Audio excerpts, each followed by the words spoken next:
will you start a podcast with me, Namri? Since you ask me to do it, I will not.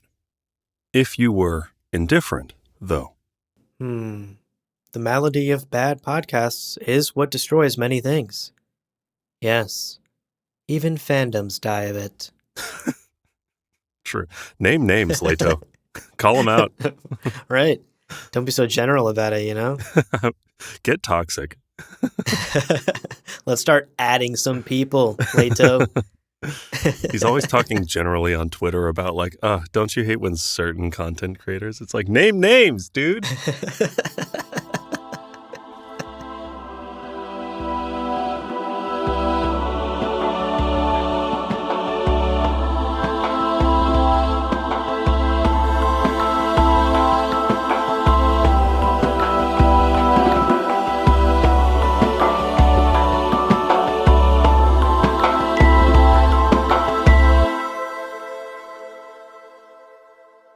Welcome to Gom Jabbar, your guide to the iconic world of Dune. We'll be exploring the themes, philosophies, and characters found in the sandy depths of this vast universe, from Frank Herbert's groundbreaking novels to the adaptations on film and TV. I'm Leo. And my name's Abu. And we are back with another 50 pages of Children of Dune. Yes. What a weird 50 pages this one. No kidding. Oh my God. A lot of in people's heads, a lot of philosophy. Yeah. It's cool. I love it. But it's weird. Yeah, truly. I can't wait to get into it. But as always, let's take care of some housekeeping. Of course. First and foremost, spoiler warning for today. No spoilers in today's episode beyond the pages and books that we have covered thus far. So as long as you've done today's assigned reading, you're good to go. Yes. A reminder that the best way to support us is to become a patron over at patreon.com/GomJabbar. You can get cool benefits like ad-free episodes. Whoa! Ooh. Weekly blooper clips, are you kidding? And an invite to our Discord server where we personally hang out sometimes. Yes, indeed. Crazy. But of course that takes us to our Kwisatz Haderach level patrons. Case Aiken and Matthew Good. Hello. Good. Matthew, tell us how to say your last name. Welcome to the Kwisatz Haderach Patron Club, Matthew. We are so humbled that you are here and supporting us in this way. Indeed. Fellas, seriously, your support means the world. And we would absolutely loosen the trap vine so you can breathe more comfortably. And then we'd let you go because you're so great. You're so nice. Yeah. Wouldn't even take you back to Jakarudu. But only if you wanted us to. We could also do the opposite. Hey, true. Yeah. Make it tighter. All right, moving on from that weirdness. Another great way to support the show is to get yourself some Dune-themed merch from our store at gomjabarshop.com. We have art, we have apparel, we have mugs, a tote bag, and much more.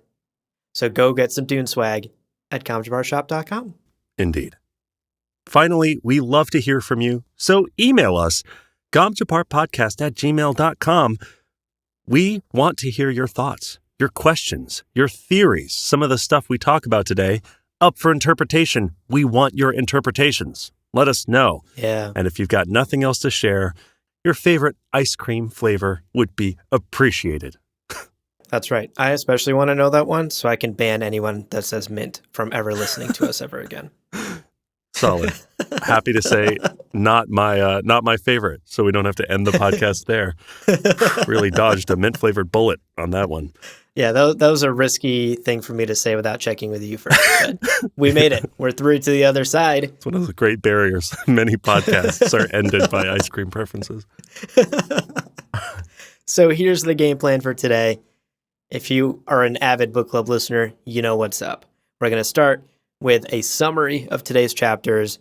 Then we'll dive into a couple of key takeaways. And finally, we'll wrap up with chomping down on some yummy spice morsels, as we always do. So let's get into it. Let's do it. Right after a break. So stick around.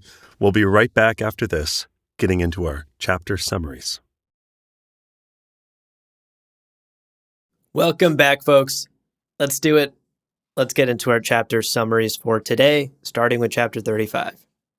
Our first chapter begins in the deep desert on Arrakis as Leto 2 looks out over what he believes is Jakaru 2. This assumption isn't out, though, because eerily, there's not a single living thing in sight. And we're not just talking no people walking around. There's not even animals in the air. There's no birds in the air. There's no animals anywhere to be seen. It looks completely and utterly abandoned. And in fact, the only sign that a human was ever here at all are these wind traps that Leto can see as he kind of looks down over the siege through his binoculars, because he's looking around for an entrance. He's trying to come up with a game plan of how he's about to approach. Yeah. In a poignant little moment, Leto actually comments on beyond the White Lands, a place of superstition off to his right. Leto knows this to be the gypsum sedimentary deposits from Lake Azrak, which is proof of open water that once existed on Arrakis. Again, something only he and Ganima and other preborn are aware of, because they got those memories all the way back then. Right. What's interesting is, just like Fondak, this gypsum plain is a place whose true meaning has kind of been forgotten and is instead explained by relatively recent superstition. Right, yeah. So you get this nice little geographical metaphor here from Leto's thoughts. Oh, that's good cool. writing, Frank. Yeah. Props. I think this Frank guy knows what he's doing. Pretty good. Yeah. So a nice little parallel there. Now, as Leto looks out over Jakaru 2, or what he thinks is Jakaru 2, doubts start to creep into his mind. What should he do? What's the next move? Is this place really abandoned? What if his visions weren't true and his golden path fails before it even begins? A lot of doubts sort of assailing him at this moment. Yeah. What he decides to do is settle in for the day. The sun is rising. He's got to camp. So he gets the steel tent out and he sort of passes the day figuring out his next steps and also resting. Right. When he emerges later that evening, nothing has really changed. He checks the surroundings once again.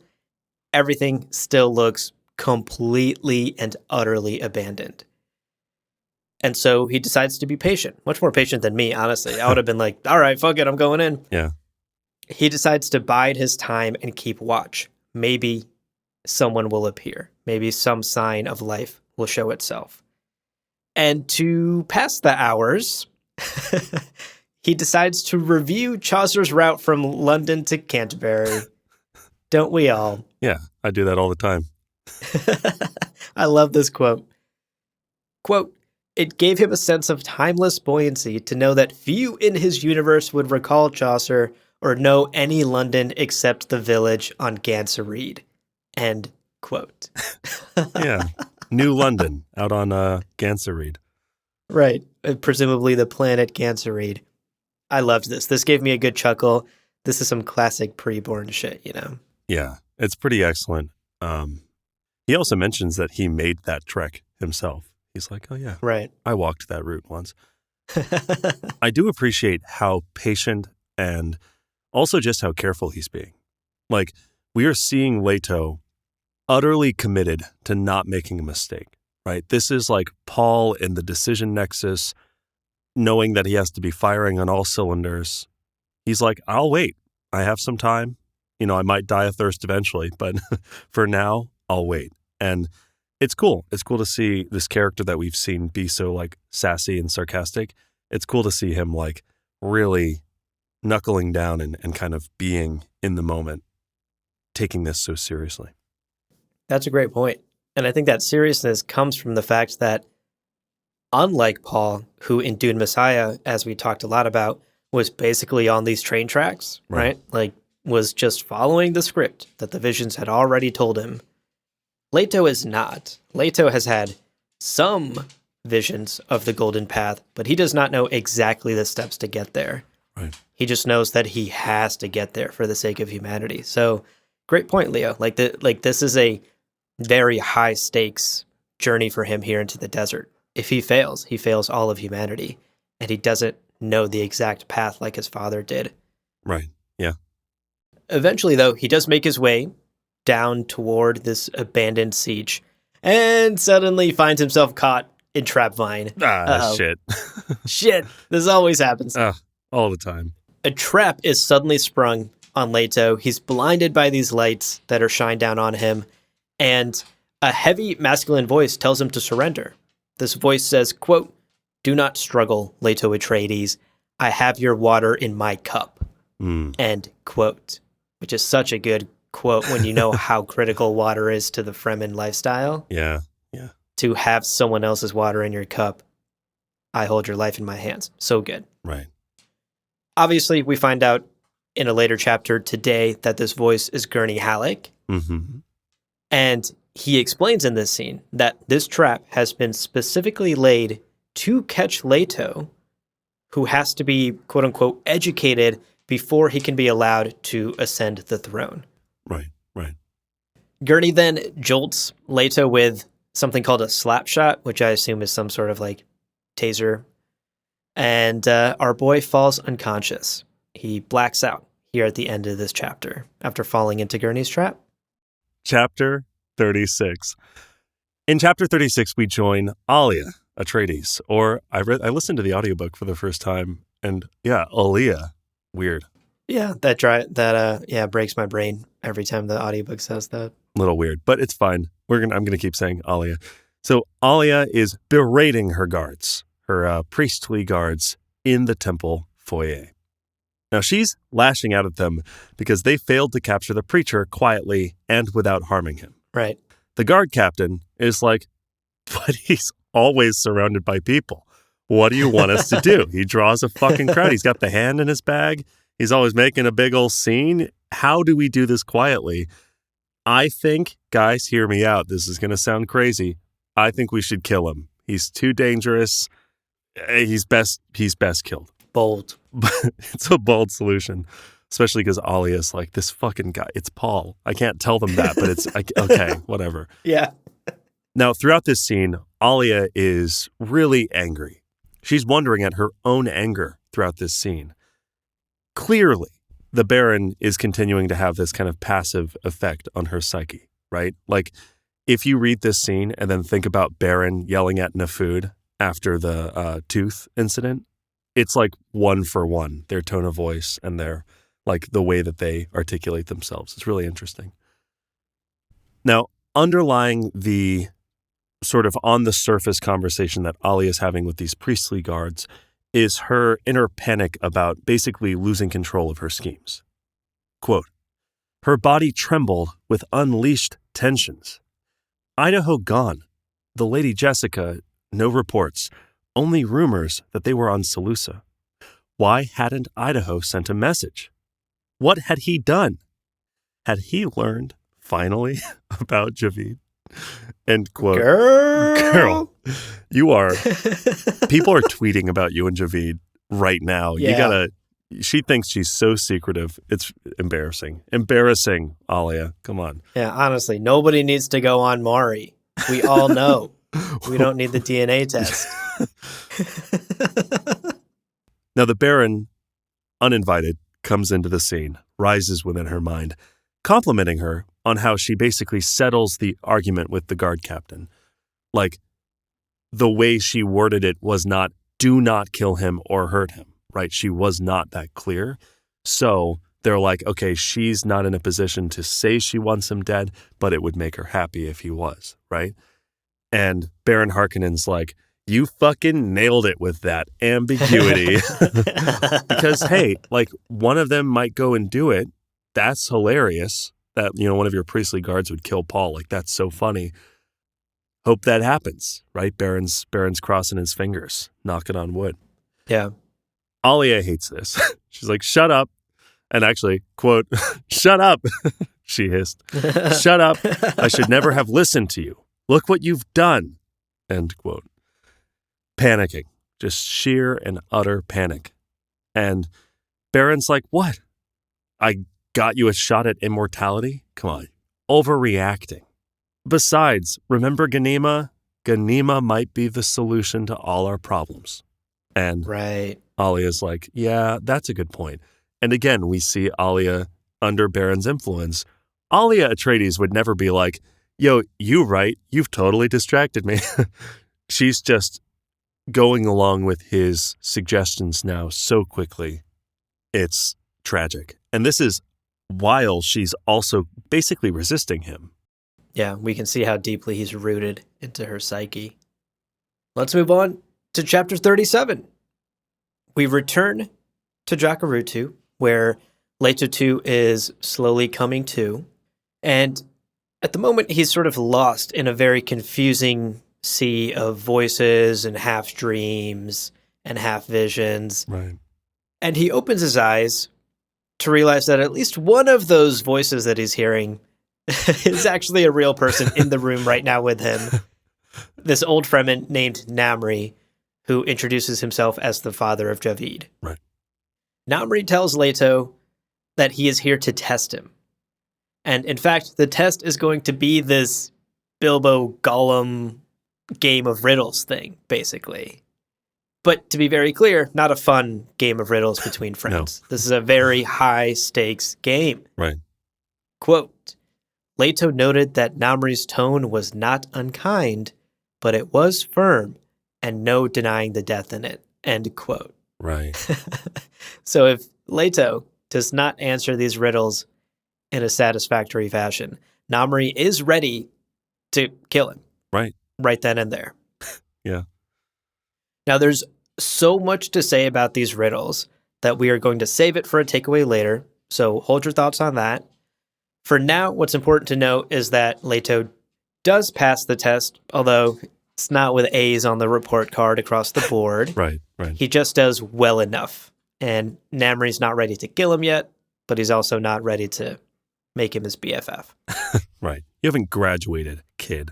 All right? Stop reciting these essays. He's like, what do you want me to do? I did the reading. Much like me in college, just coasting barely on that line between failure and passing. Yeah.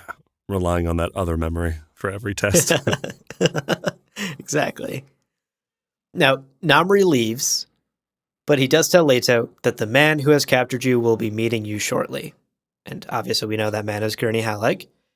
While Leto waits alone in this room, he considers how this whole situation, this test, this abduction, all of it reeks of Bene Gesserit meddling. And thus, connecting some dots, he wonders whether Jessica's hand is in all of this. Right. What role is she playing in his abduction here? What's going on? Right. Yeah. Chapter 38. In the next chapter, we join Lady Jessica and Faradin, rocking a onesie, rocking a gray leotard, on Seleucus Secundus during one of their lessons. Now, Jessica asks, in addition to some other things, she asks Faradin, why'd you never get a Bene Gesserit teacher? Like, I bet they would have jumped at the chance to indebt you to them, right? Like, get you to owe them stuff. That would have been great. And he tells her that, well, Ma never let me. Mama never let me have a Bene Gesserit teacher. Of course, I mean Wincessia. And for those of you curious about what's going on with Wincessia these days. Oh, my God. Quote, he shrugged, an eloquent comment on Wincessia's banishment. End quote.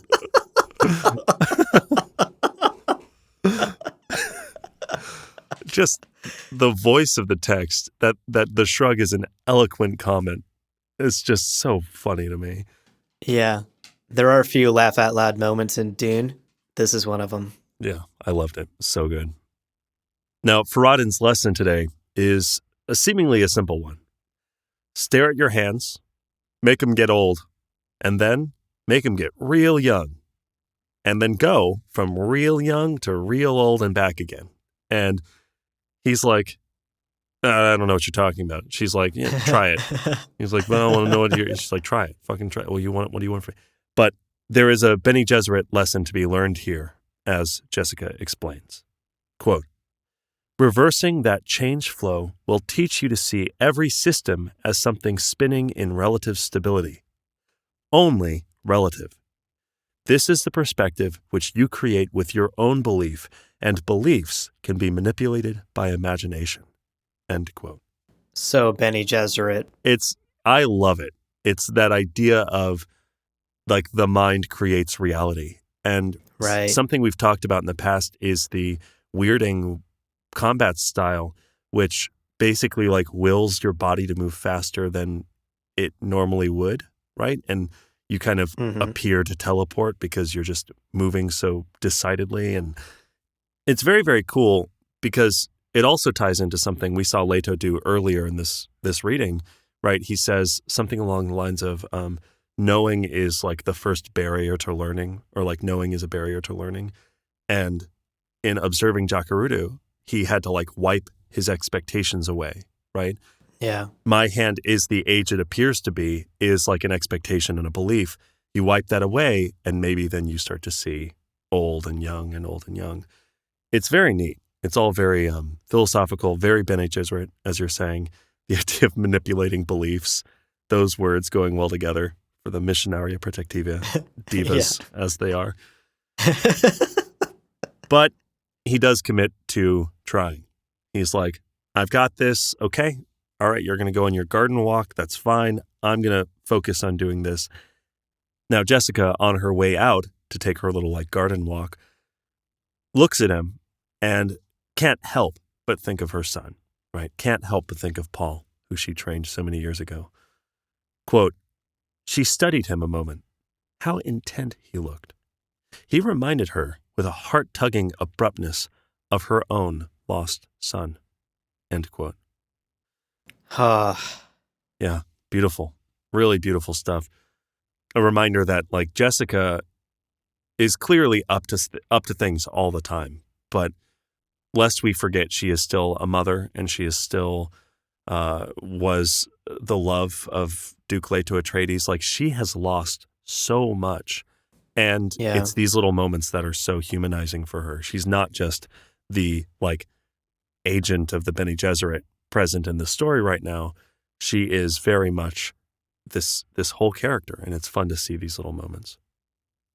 So she leaves the room and walks the garden, followed by her like omnipresent guards, thinking about her own schemes and her own plans and her own plots, all of which we don't fucking know anything about yet. So Dune, reading Dune, I guess. Yeah, she's just thinking stuff like, oh, well, now we'll see if Gurney and Duncan do their jobs and fall into place. What are their jobs? And I'm over here like, what jobs? Yeah, exactly. What place? Working on a jigsaw puzzle, but it's upside down. It's like, how are you putting pieces? I don't know what's happening. I'm so confused. Yeah, we'll just have to wait and see what she's up to. But as you said, Lady Jessica, always up to something. Always. Hashtag always scheming. Hashtag Missionaria Protectiva Diva. Oh, that's a good one. That's good. All right, chapter 39.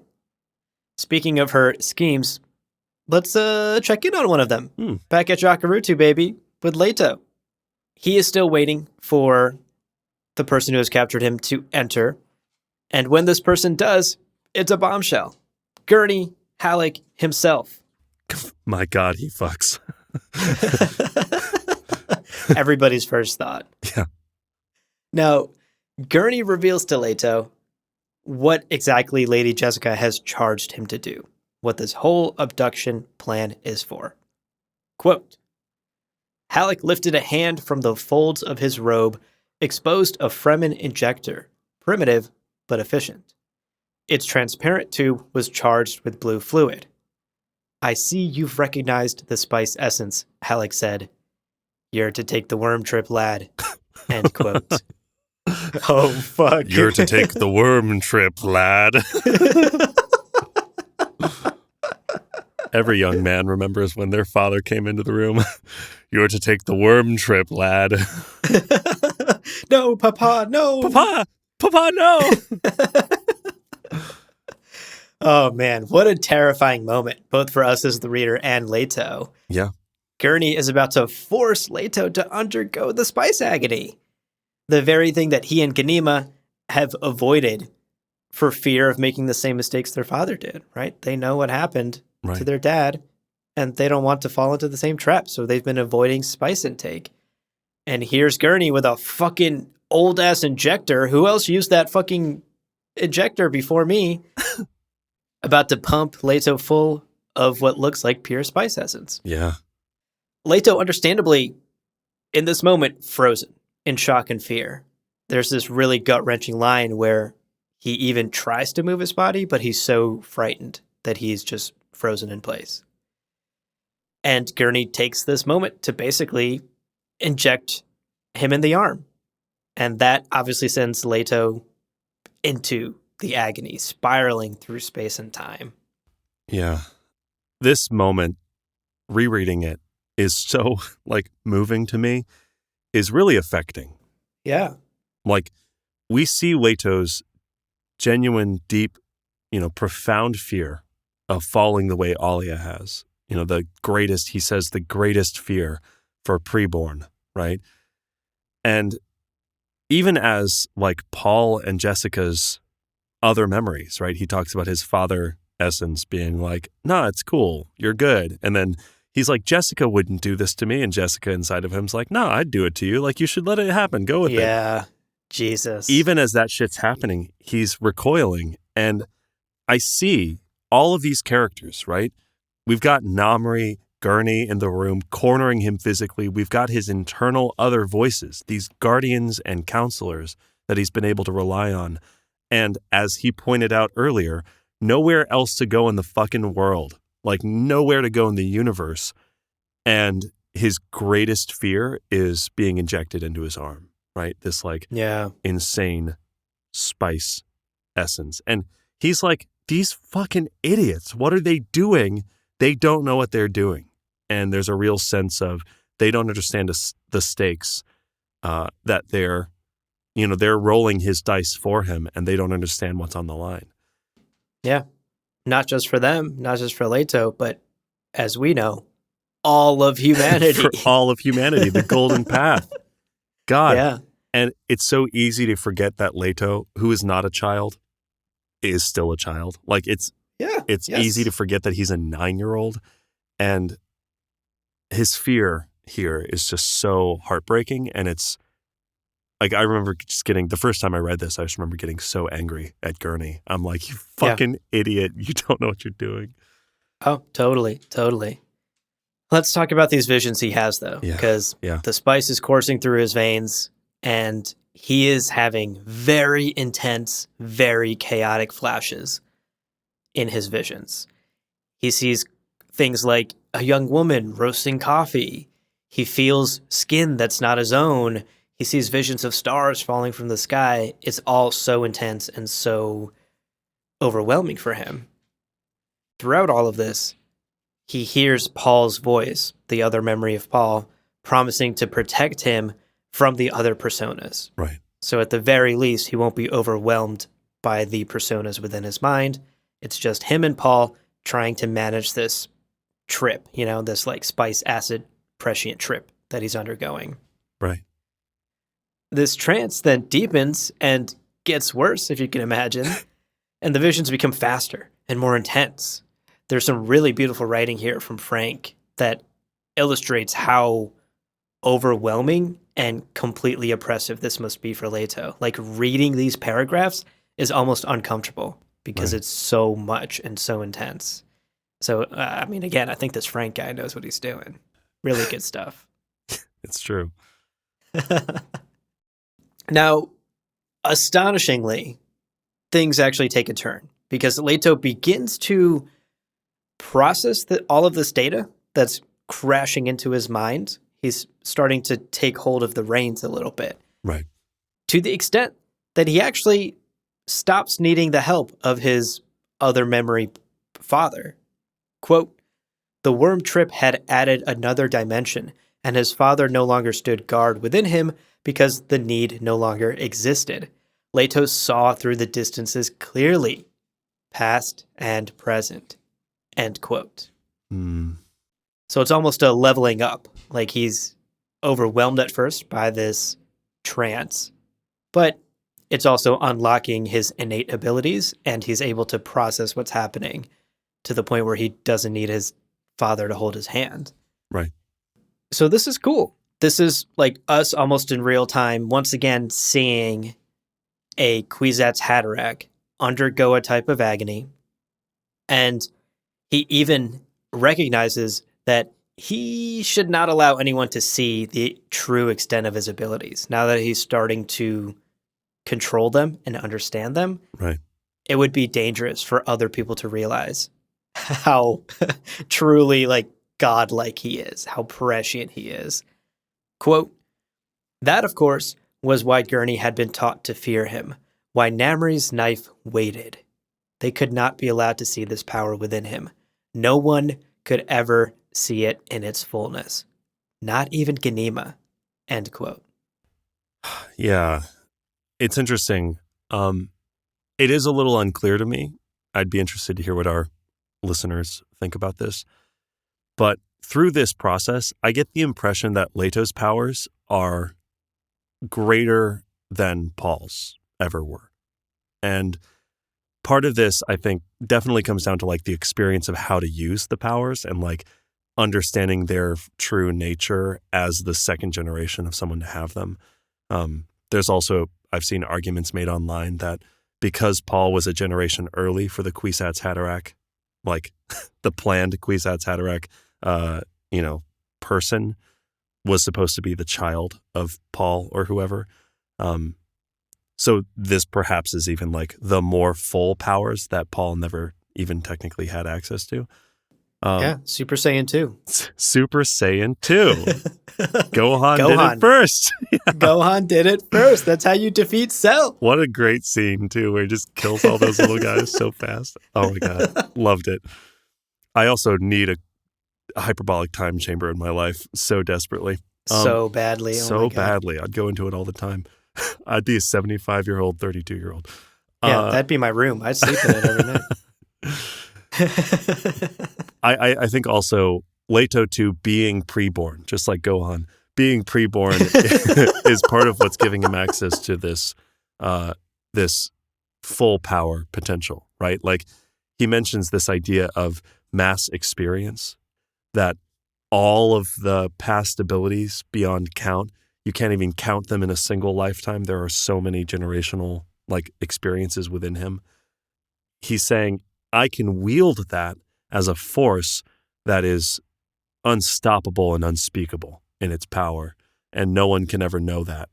And I think Paul, who had spent, 16, 17 years as just Paul Atreides before he had access to his other memories, like much like Jessica as a Reverend Mother doesn't have the same abilities that Alia has, I think Leto here has a degree of Kwisatz Haderachness that is greater than Paul, or at least that's the impression I get from this little thing. Because he's also not saying, yo, I should totally tell the preacher about this, because the preacher is probably Paul. He'll get it. He'll get the thing that we both have. He's saying no one in the universe can ever know the full extent of my abilities. Yeah. Not even his sister, who is maybe the closest person to understanding what Leto is. Yeah. Yeah, I agree. I completely agree. I think Leto's preborn nature, his genes, his knowledge from his father, all of that culminates in him being a much more effective Kwisatz Haderach, a Super Saiyan 2 versus Paul's just regular old Super Saiyan 1. Right. Well, chapter 39 ends as Leto finally comes out of this trance, and Gurney has left the room. Namri is still there, knife in hand, and Leto asks Namri if he will kill him, almost in a pleading way, which is really sad to hear. You know, like this has not been a fun trance, despite the powers that have awakened within him. Right. Once again, though, it appears that Leto has passed some sort of test for Namri here. Quote, Namri took his hand from his knife. Since you ask me to do it, I will not. End quote.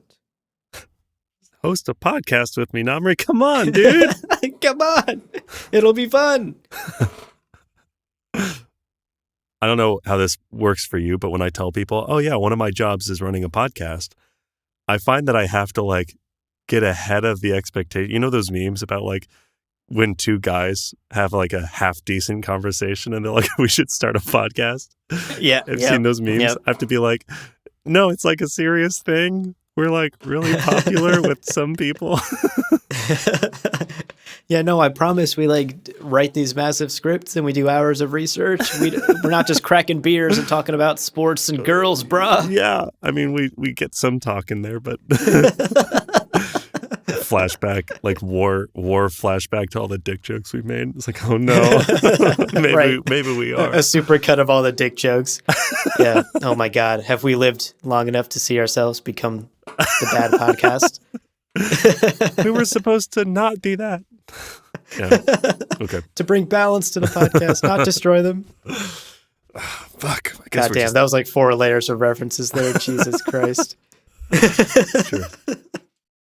All right. Chapter 40, our final chapter today, takes place in Alia's royal quarters. Ooh, as a heated argument is going on between her and Ganima. Oh, no. Love it. And God, this whole chapter is just 1 or 2 notes blaring at each other the whole time. The general gist, Alia is trying to convince Ganima to marry Faradin. And Ganima's like, fuck that. I'm going to goddamn kill him. He killed my brother with a couple of Tony and Tina the Tigers. I'm going to kill that guy as soon as I can. And Alia's like, but come on, you don't get to choose. You're a lady and you got to marry who I say you have to marry. And Ganima's like, fuck that. I'm a Fremen. Bring him here. I'll kill him. Yeah. It's great. So funny. I do love Ganima in this scene. It's so much fun. Yeah. But for Alia, this is another move in her scheme to basically take the throne fully, right? If Ganima were to agree to the marriage, the Fremen would basically lose all respect for that young Atreides. And if Ganima loses the Fremen, that means the Fremen really don't have anybody but Alia. And recall, they are pretty much the only like indomitable militaristic force in the universe right now. So yeah, you got to keep them if you want to stay in power. So that's her plan here. Right. Irulan comes in. She's like, God. Hello. And things get more heated and also more awkward. Alia's like, Irulan, you try to convince her. Ganima cuts her off at the pass. Quote, you're a Carino, Irulan, Ganima said. Don't press your luck with me. End quote. Incredible. It's so funny. And we're getting to one of my favorite quotes from this reading in a minute, but their conversation goes in circles. Alia and Ganima are kind of tap dancing around this abomination kind of threat. Somehow Alia still doesn't realize that Ganima knows, which is like super shocking. Yeah, it's been literally months and insane that she has no clue that Ganima's onto her. And at the peak of this almost saying things out loud and like almost laying it all out on the table, there's this silence that descends between the two. And Irulan, just ever the most attentive, most intelligent person in the room, notices the silence. She's Genius. She's like, wait, I think you two are suddenly kind of being quiet towards one another. It's so unfortunate. We love Irulan. She's the best, but golly, again, she just doesn't look great in this scene. Yeah. She tries to use the voice on Ganima. Oh my God, why? So stupid. Remember when she tried this on Paul and Messiah? It didn't work then either. And also, Irulan, you've been raising her. Jesus. And this is such a diss track. I love it. Quote, Ganima threw her head back in laughter. Irulan, you'd try voice on me. You'd teach your grandmother to suck eggs. Amazing. The fact that I remember the expression, because Irulan's like, what? Ganima continues, the fact that I remember the expression and you've never even heard it before should give you pause. It was an old expression of scorn when you, Bene Gesserit, were young. But if that doesn't chasten you, ask yourself. That's the word chasten, right? I feel like I've never said that out loud. Chasten?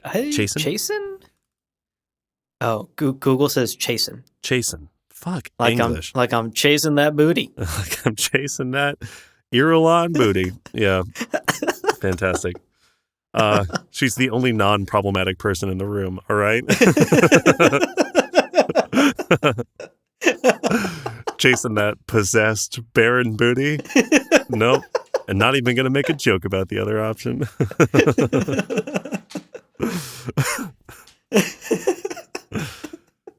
Okay.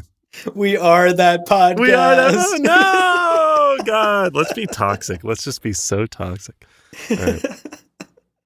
It was an old expression of scorn when you, Bene Gesserit, were young. But if that doesn't chasten you, ask yourself what your royal parents could have been thinking of when they named you Irulan. Or is it ruinal? End quote. Oh my God, fucking wrecked. Fucking wrecked. Also because canonically, Irulan's mother's name is Anirul. So it is like, I love that this is such a good burn. And then later she calls her like ruinous Irulan. Fucking incredible. It's brutal. So it's at this moment that Alia is struck with an inner suggestion and offers up a plan. Ganima, hear me out. Yeah, kill him. Go ahead. Kill him. It's going to be great. But first, you agree to the marriage and I'll set things up so that you can kill him before the ceremony. So you'll never have to be married to him. You know, we'll tell him he's going to be nice and safe, nice and taken care of.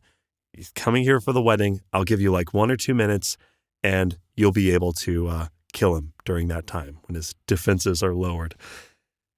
Irulan is like, fucking what? Are you kidding me? Quote, Alia, if we go back on our word. She let it hang there a moment while Alia smilingly reflected on the potential wrath among the great houses in assembled. That word. The destructive consequences to believe in Atreides' honor, the loss of religious trust, all of the great and small building blocks which would tumble. End quote.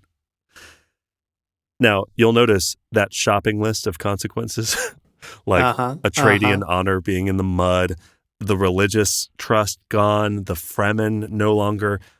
This is just Baron's wish list. This is Baron's like, I've been a good boy, Santa. Here's the things I want. You know, Alia / the Baron, these are the things they want. I also love Irulan going, I wash my hands of this. I wasn't here. I'm not a part of this. Like that makes a difference. Oh my God. Now, Alia and Ganima basically don't listen to her. They're like, all right, cool. You weren't here. You're not a part of this. Go away. Like, who invited you? And Irulan storms out of the room. Yeah, and the last thing I actually wanted to mention about this chapter is this final exchange between aunt and niece, because it gave me a good chuckle. It was kind of funny. Quote, have her put under close surveillance lest she try to warn her nephew, Ganima said. Don't try to teach me how to conduct a plot, Alia said. End quote. Oh my God. So funny. That's incredible. I love it. All right, that takes care of our chapter summaries for today. Let's take a short breather and figure out how we are going to conduct this plot. But after the break, we'll be getting into our key takeaways, and of course, later we'll dive into our spice morsels. So don't go anywhere, folks. We will see you in a minute. Welcome back, everybody. Yeah, let's take a look at our key takeaways today, starting with Namri's Riddles. Hey, what a fun, lighthearted, low-stakes game. We promised we were going to give Namri's kind of riddle game this first conversation he has with the young Leto Atreides a closer examination. So here we go. right? There are layers, as always, and some subtext to it that are easy to miss on a first read. I'll also say, would love to hear readers' interpretations of this. I've been going through some emails recently and always blown away by the insight people show. So curious about what y'all have to say. Yeah, absolutely. We're going to share our theories and how we interpreted it, but that is only 2 versions Right. of what this could all mean. So we'd love to hear your versions as well. Right. So let's get into it. After speaking a bit about how the Fremen have flipped traditional day-night cycles, as we know, the Fremen prefer to operate in the night and rest and sleep during the day. They prefer moonlight over sunlight. Namri asks his first question, quote, "What light do you prefer, Atreides?"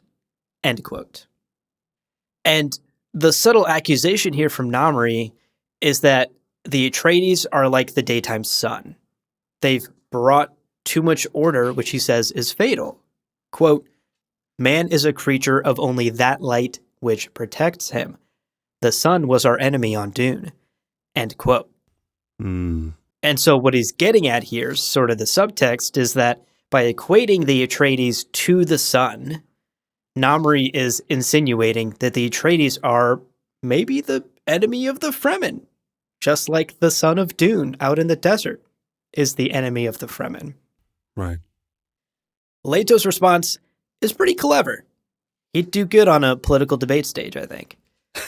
He dodges the question by leaning into the lessons of Fremen law, which is something he knows an older traditional Fremen like Namri loves to hear. He responds, quote, "I prefer the light of Lisanu Lahak. It is the light of truth, the light of the perfect man in which the influence of Al-Mutakalim can clearly be seen. What other light would a human prefer?" End quote.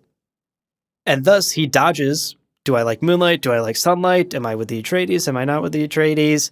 By just saying, I'm here for the truth.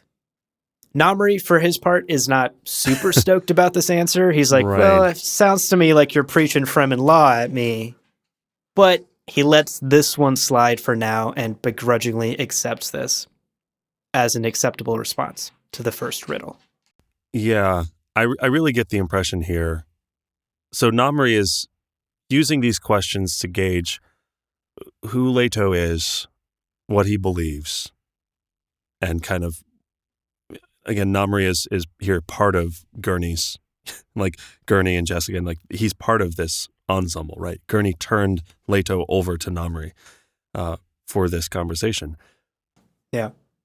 The idea that Leto is just reciting shit from his other memories is like, all right, you dodged the knife, but come on, dude. Like, I'm getting to who you are, and so far you're just reciting shit, and that's not the point. Like, that's not why we're here. Yeah. Kind of the impression I get, at least from this first exchange. Yeah, totally. I mean, like, this is not a surefire answer, right? Like, Namri's not like, oh, you passed, you're good, no more questions. Yeah. This is an answer that really toes the line. So, here we go. Question number 2. Namri starts speaking about this hidden cave of life for the Fremen, which is a cave that he totally 100% knows exists for sure because his uncle told him about it. And as a side note, I hear Namri's uncle works at Disney and totally has read the script for the next Star Wars movie also. So you can trust anything he has to say about Star Wars as well. Right. You can also, you left out the bit, and he never lied to me. Oh my God, right. Wow. An uncle that never lied to him too. Sure, yeah. As an uncle myself, yeah, we never lie. It's true. So then Namri continues, and he asks Leto if he would open this cave. He accuses the Atreides of trying to control life through government and ritual, through these institutions that they've set up. And this leads Namri to the question he's been driving towards. Right. Quote, "Tell me, Atreides, what is wrong with your ministry?" End quote. Pretty direct as far as riddles go. Yeah. You're like, whence the 2 feathers of the swallow? Okay, my next question. The fucking government. What's up with that? Right. Joe Biden. What is he doing? What is he? Is he so old? I don't know. Like, yeah. Now, Leto thinks on this for a little bit and then responds with, quote, God's it is to show the way, end quote.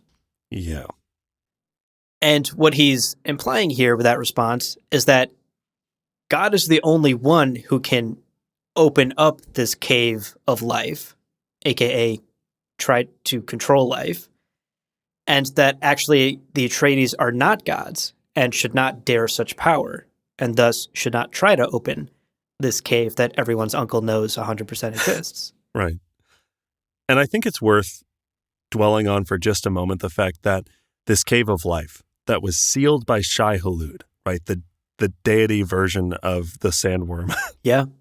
This is a deity who cannot be reasoned with. You cannot like bargain your way into the cave of life past the Fremen deity, right? Right. And I see this as, to the question earlier of the Fremen way versus this off-worlder way, the various gods that people may worship, whether it is Muad'Dib, God, embodied, or some other off-world deity. The cave of life is something you could see as bargainable, something you could talk your way into, or something that you can earn, or something you can work towards.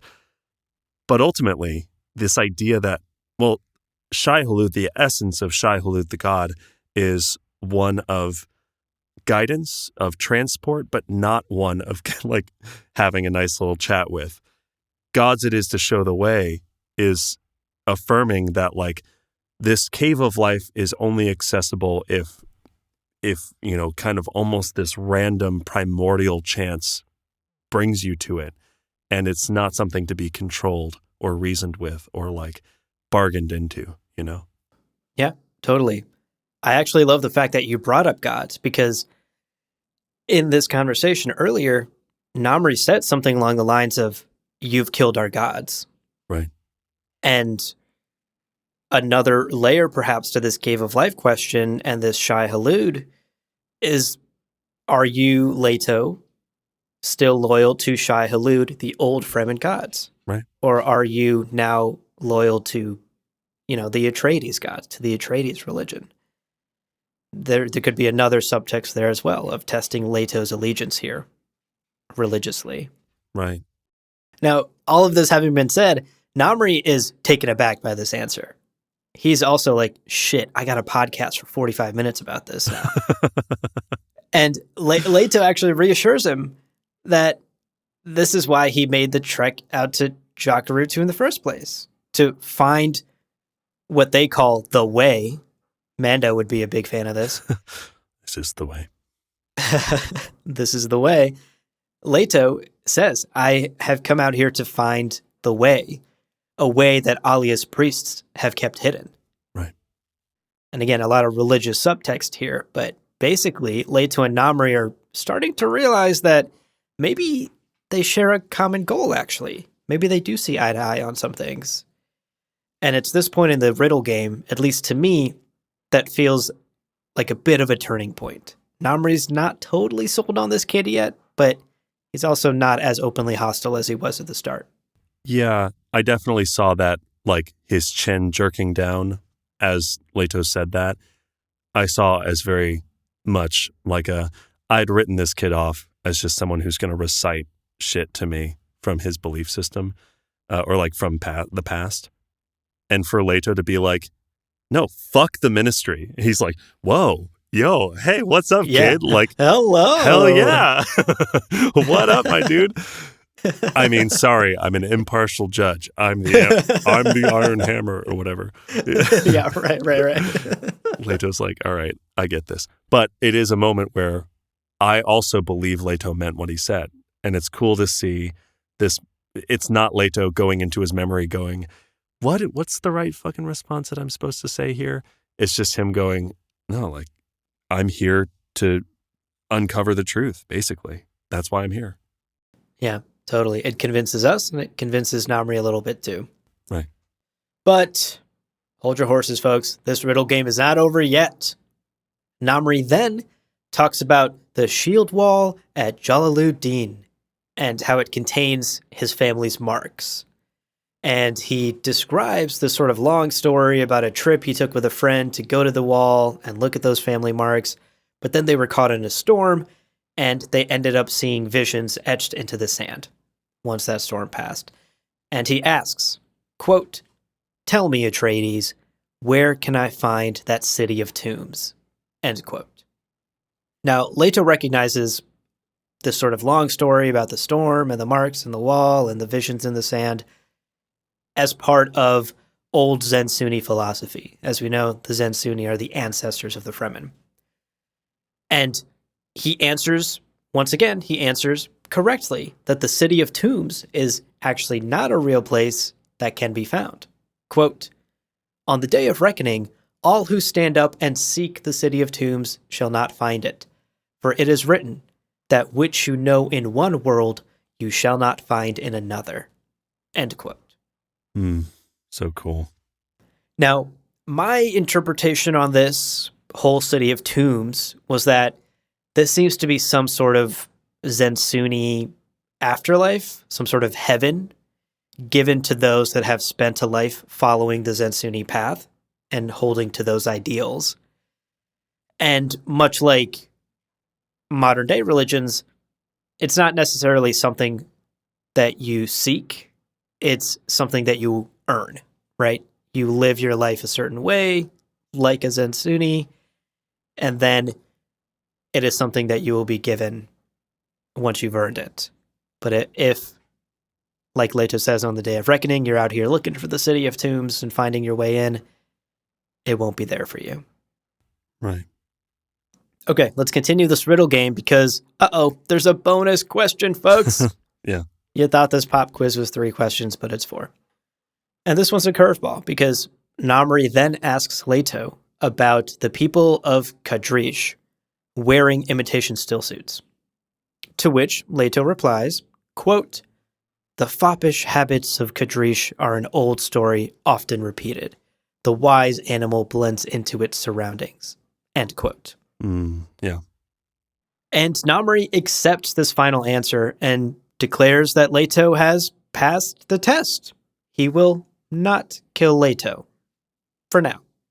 He has a provisional future, as Namri puts it.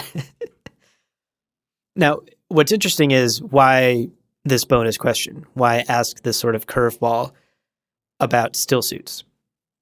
My interpretation is that Namri is basically looking to test what Leto's reaction is to this idea of fake stillsuits. And he basically gets the reaction he wants. Leto is like, "Oh, those idiot Kadrish, you know how they are. Yeah. Those bigot dummies are just copying their betters to fit in, right? Like they're just animals doing what they need to survive, imitating the true Fremen of the desert." And I think that tone was the correct one for Leto to take, exactly what Namri was looking for. And I think his words reassured Namri that Leto has respect for the true Fremen of the desert and the true stillsuits, and not the fake fashionable ones that even Stilgar, as we learned earlier in this book, despises. Yeah, I get caught up on the word wise. The wise animal blends into its surroundings. Like he's ending this as this kernel of wisdom that Namri apparently accepts. And so I'm like, I can't tell if it's, oh yeah, the Kadrish who are always foppish are suddenly showing a bit of wisdom because they, as prey animals, are blending in to the environment, its surroundings, now being this dominant Fremen force. It could be one direction of thinking about it, but this is another thing that I'm like, oh man, I just need like 4 hours to sit down and think, think about and talk about these little passages. Well, the word wise threw me off for a little bit too, but again, my take on it here is wise animal is perhaps a bit of an oxymoron because we know human animal test is like such a big theme in Dune. Yeah. And for Leto to basically call the Kadrish animals and not humans is also perhaps another way to belittle them, another way to be like, look at them just copying the Fremen and using these imitation still suits. That's a good point. That's a very good point. I hadn't thought about that. Yeah. But again, dear listeners, send us your interpretations about these riddles. Yeah. Word on the street is animals don't send emails. Ugh. Only humans, capital H, send emails. So if you want to pass this Gom Jabbar test, dear listener, Heyo. send an email. All right, let's wrap up this first takeaway. Zooming out, sort of big picture, what's going on here? What is Namri doing with these questions? I think he has two goals here. One, I think he's testing that Leto is Fremen first and Atreides second, that he's still loyal to his Fremen side, to the Fremen culture he was raised in. And two, that Leto has sought out Jacurutu for the right reasons. Because you have to remember, Namri is a rebel, right? He's one of those desert Fremen who at this point in the story, we know are in this like tense, almost civil war standoff with Alia's regime and the city Fremen, the more modern Fremen. Right. So in my mind, it makes sense for him to want to test the allegiances of the Atreides heir to the throne who just shows up at his fucking doorstep. Right. Like, imagine if Vader just like walked up to the rebel base on Yavin and was like, knock, knock, I'm here. Yeah, like, you're not going to let that guy walk around for free.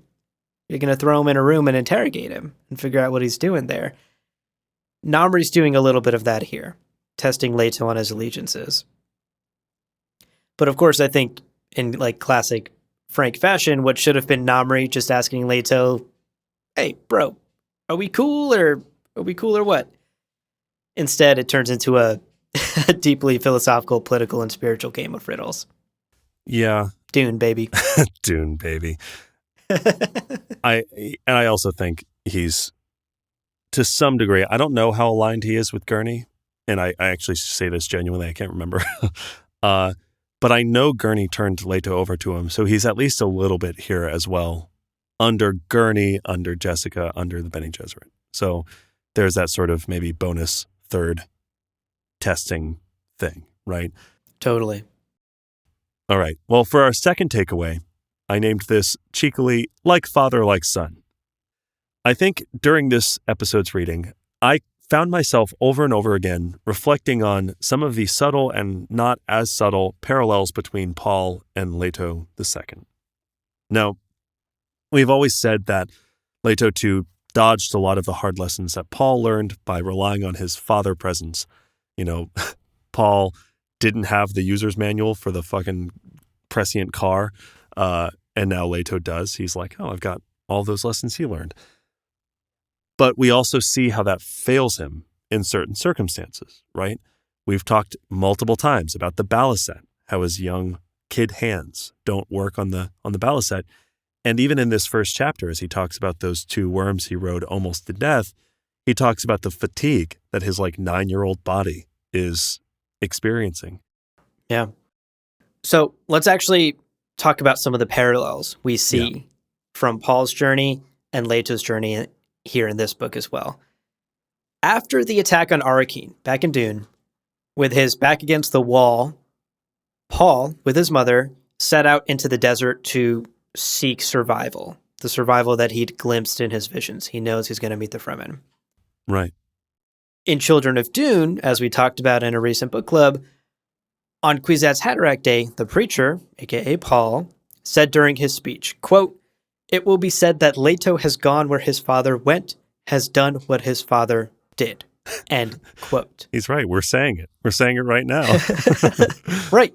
He's like, the takeaway today is like father, like son. Yeah. Those are Paul's words, Whoa! not ours. Writing this script was really easy. Paul just told us what to say. So, sure enough, when you take a look at Leto, he too, by this point in the story, has faked his death and is out in the desert on his own, and he's beginning his own trials to hopefully claim the survival, not only for himself, but for all of humanity that he has also seen in his visions. Yeah.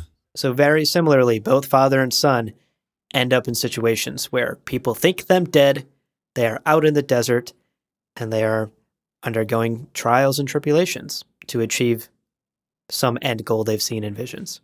Right. Also, next kind of point that we wanted to make, early into Paul's trip into the desert, his prescient visions begin threatening to take over, right? The spice that he's now breathing in the still tent, that he's eating in all of his food, that's in the water, it's everywhere, is amplifying his innate prescient abilities. And it's overwhelming, and it's scary, and it's something that he's really struggling with. Now, in today's reading, Gurney says about the spice trance, quote, "You're to take the worm trip, lad. You must go through it. Otherwise, what your father dared and you dare not would hang over you for the rest of your days." End quote. So Gurney could be talking about the coma, could be talking about converting the water of life and that heavy of a spice experience that would give you, your other memory and awaken those Kwisatz Haderach powers. Could be talking about that. But also I see him as saying, your father chose to embrace his prescient abilities as a Kwisatz Haderach. You have not chosen to do that, and you have to, because until you do, it's going to be this cloud over your existence.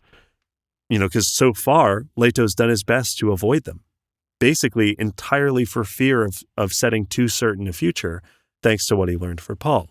Again, another fucking thing Gurney doesn't know. Gurney, Jessica, prescience is bad. Why don't you listen to Paul? God. Anyway, it's with this injection of the spice essence, Leto too is tumbling into this familiar journey to Paul's, right? Grappling with his Kwisatz Haderach inheritance in a way that's really, he's working with it. He's trying to figure it out. He's struggling in the same way that Paul was, although Leto too does it a little bit better. Yeah. And look, we can't talk about Kwisatz Haderach inheritance without saying Bene Gesserit. Right. We got to talk about the why behind all of this, because the Bene Gesserit had a huge hand in creating Paul, right? Yeah. He was the byproduct of thousands of years of their breeding program. And now Leto is also being manipulated and used in some sort of Bene Gesserit plot that Jessica may or may not be involved in as part of their plans. Right. Both father and son play a role in this group's larger plans for humanity. We also saw Paul's anger toward Jessica back in the first book in that iconic still tent scene. Her involvement in his training, while on one level, yes, a defiance of the sisterhood. She wasn't supposed to have a son. She wasn't supposed to train him in the Bene Gesserit arts. But ultimately, he had no choice in any of this. Right. In whether or not he was born, literally, in whether or not he was trained, and whether or not he had the genes he has. All of that was choices made by other people. Right. Leto, too, and Ghanima as well, have spent their 9 years dodging this catalyst, right? Avoiding spice intake so they can avoid this spice trance. They know the dangers. And here, once again, Jessica is playing a direct role in a young Atreides' life, taking that agency away and making a choice for him, forcing him into the spice trance against his wishes.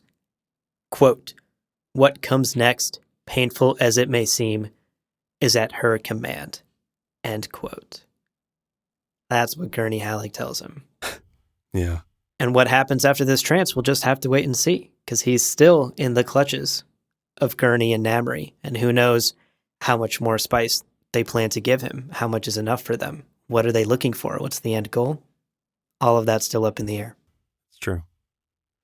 Now, the next kind of beat in this path is having joined the desert Fremen, this young Atreides heir is threatened by a Fremen fully capable of killing him.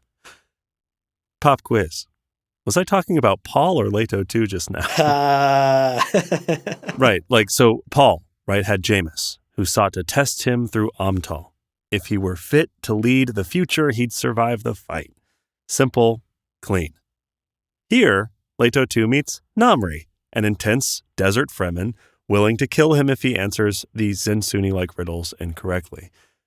Yet again, another example of their journeys being similar. And finally, I want to wrap up on this one, because this is really where I was writing, and then suddenly I realized my tinfoil hat was on, but in only the best way. So amidst the spice trance, right, similar to Paul's experiences as the Kwisatz Haderach, Leto is experiencing confusion as he's washed from past to future violently, right? He's being flip-flopped really, really quickly. Let's start by looking at Paul's experience, right? On the day of his first worm ride back in Dune, we join Paul amidst a struggle to grasp when he is in time. Quote, oh my God, and this blew my mind. This is so great. Quote, "Yet Chani was deep in the south, in the cold country where the sun was hot, secreted in one of the new siege strongholds, safe with their son, Leto too." Or was that a thing yet to happen? Oh my End God. quote.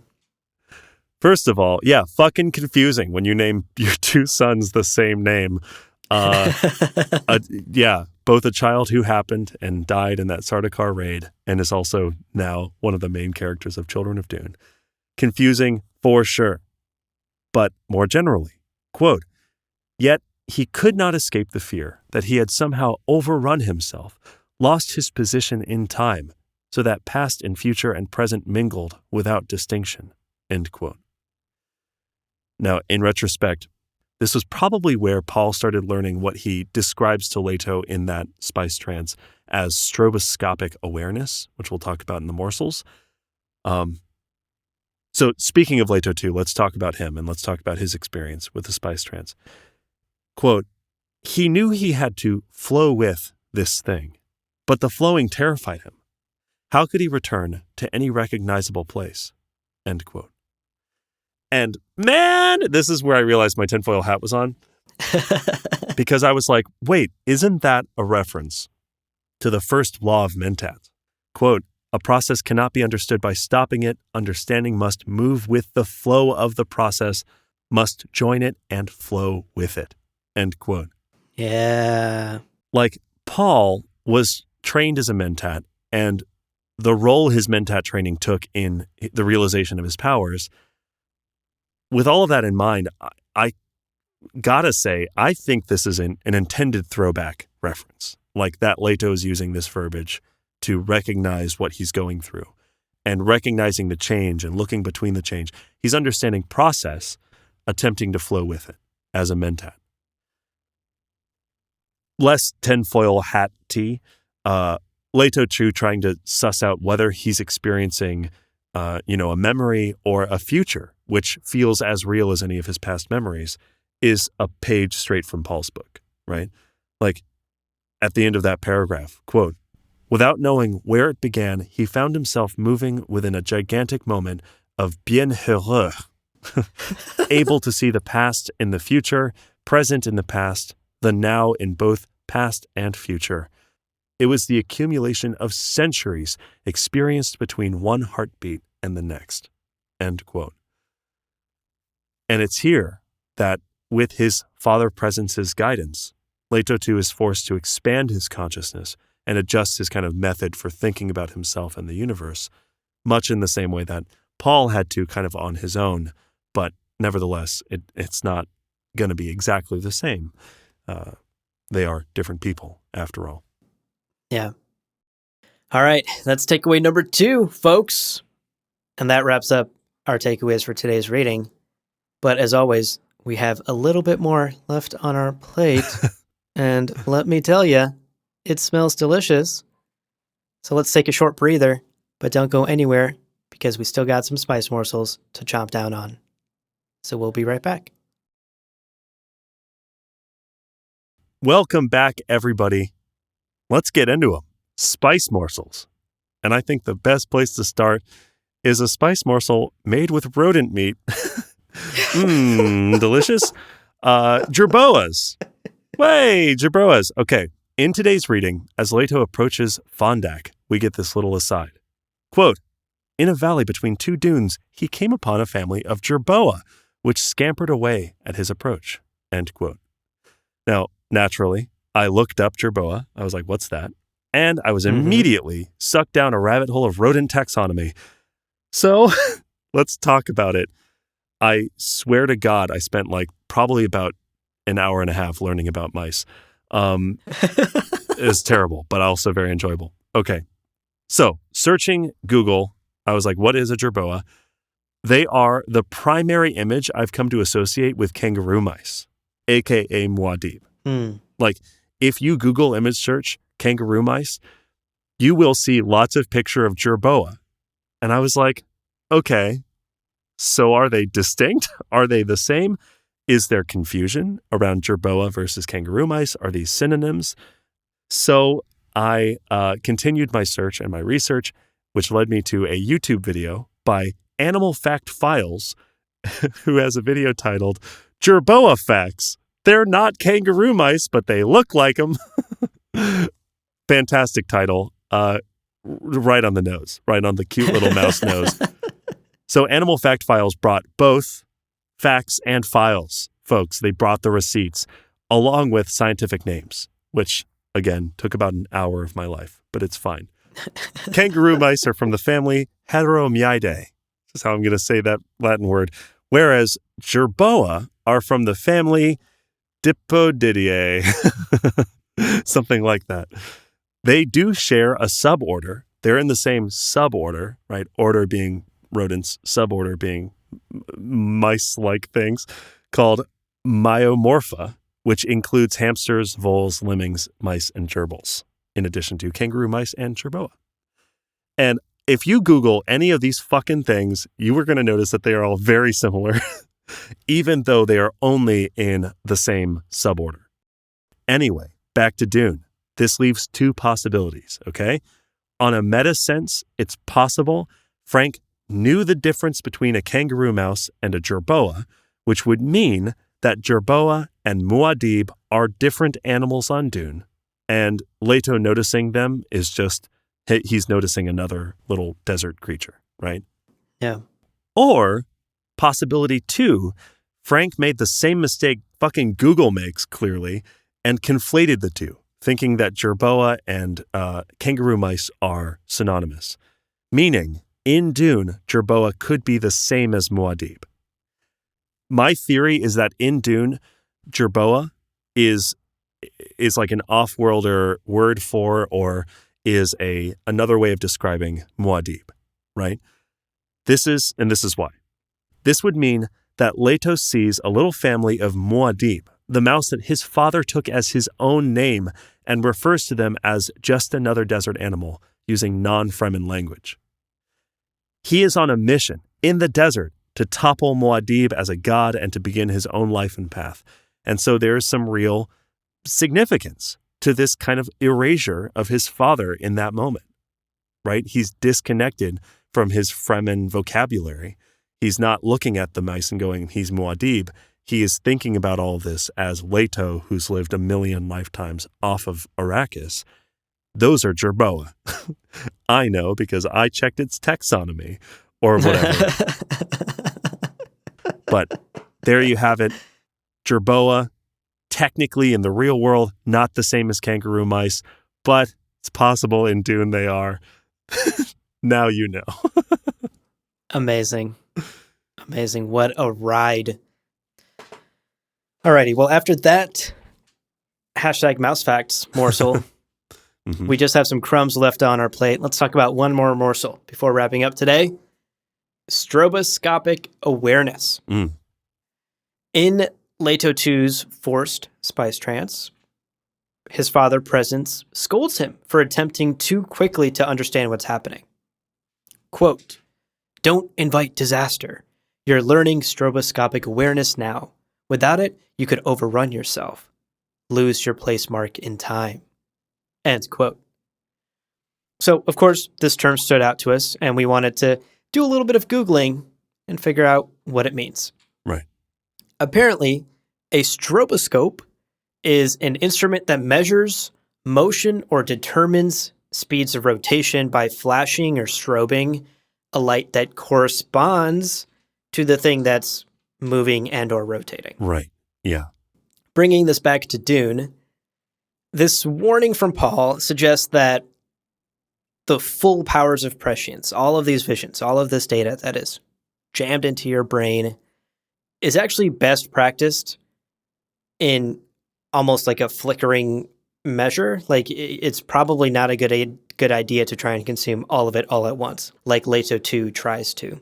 In today's rating, it's better that, much like a stroboscope, Right. you perhaps flash a light occasionally on that prescience to, quote unquote, measure it or to interpret it or to intake that data so that you can process it. Otherwise, like Paul is saying, you may lose your place mark in time. You may forget where you are and when you are because you're dipping into the past, present, future all at the same time. Right. Well, those are our morsels, one of which not vegetarian, the other which physics-based and like frame rate. For the next episode, your homework, dear listener, read up to page 451 or to the chapter that ends on the sentence, and this is if you have a different version of the book, ends on the sentence, quote, "With this commitment, Leto's awareness slipped into the web of timeless Tao." End quote. Oh no, we just talked about stroboscopic awareness. Fuck. God damn it, We're going to have to talk it again. So much. So many rabbit holes. So many jerboa holes.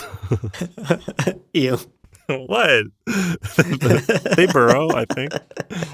Oh, that's what you meant. Yeah. Jerboa holes. Jerboa holes. Man, read the outro.